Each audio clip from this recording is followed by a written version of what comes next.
Welcome to Capital Outsider, a show about people and ideas outside the halls of power, exploring alternatives to conventional political wisdom.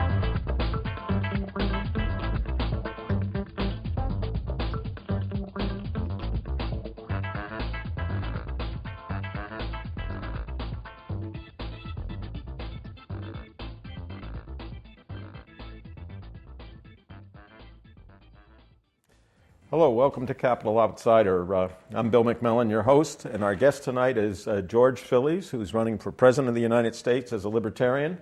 He's a longtime Libertarian activist. In 1998, he was a congressional candidate whose debate was broadcast nationwide on C-SPAN. He is a college professor, scientist, and investor. He hails from Worcester, Mass. He's also an author of libertarian papers, short stories, and textbooks. And he's a game collector. George, welcome. It's great to be here, Bill. So you're running for president. Why are you running for president, and why as a libertarian? Why as a libertarian? We're the one party that can bring peace, prosperity, and liberty to the American people. We're the one party that has legitimate answers as opposed to selling things to whoever pays us the most money. And why me? In 2004, I was the National Volunteer Coordinator for the Badnera campaign.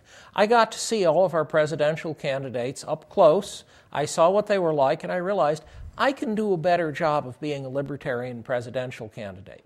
I'm not promising I'm going to win, but I can promise I will bring our message to the American people, and I am going to give us a party that's stronger in 2009 than it was in 2007. What are the most important issues in this 2008 campaign for president?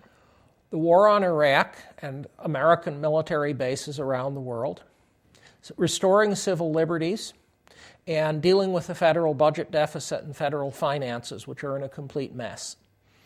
The war on Iraq was based on a pillar of lies from stem to stern. All of the Bush administration claims about Iraq were false, and I will have a committee of inquiry afterwards to determine who knew what was untrue. My plan: we'll move our supplies and bases out of Iraq, we'll move the troops out of Iraq, we'll load everything onto ships in Kuwait port, that's the slow part, and we'll bring everyone home. Furthermore, World War II is over, Cold War is over. We don't need American military garrisons all around the world. I'm going to bring all the troops home to defend America, where they belong. Proper balance between security and liberty. We're a free country. If you destroy our freedom, we've already lost the war. It doesn't matter what our troops do in the field. What are my promises? I will repeal the Patriot Act. There are all these warrantless wiretaps, probably including your phone and mine and everyone who's listening to this show. Warrantless wiretaps are felonies. I'll see that they're all prosecuted. Thanks to the war on drugs, we have a huge prison system, so we can throw in jail all of the federal civil servants and their private employer friends who committed these crimes. That's going to be an awful lot of trials. I'll appoint a corps of special prosecutors to see that the laws of this country, which were being broken, are enforced.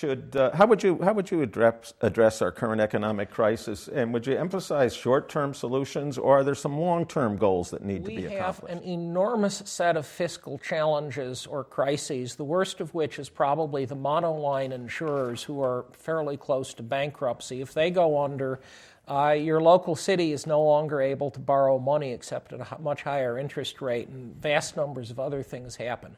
Core issue: federal budget deficit, on-budget deficit, $500 billion a year, federal debt, $9 trillion a year, mostly from Bush.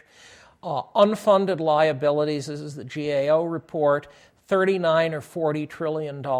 That's unaffordable. We've sold our children and grandchildren into debt slavery, and we should buy them out.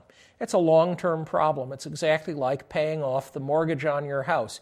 You keep paying money, and as long as you keep chipping down the principal, eventually you pay it off. We've got to do that, or America is going to end up as a third-rate banana republic. And that may happen within our lifetime. To tell you, you could eliminate all discretionary non-defense spending and you'd still be out of balance. And my answer is, well, there's a key word in there, non-defense.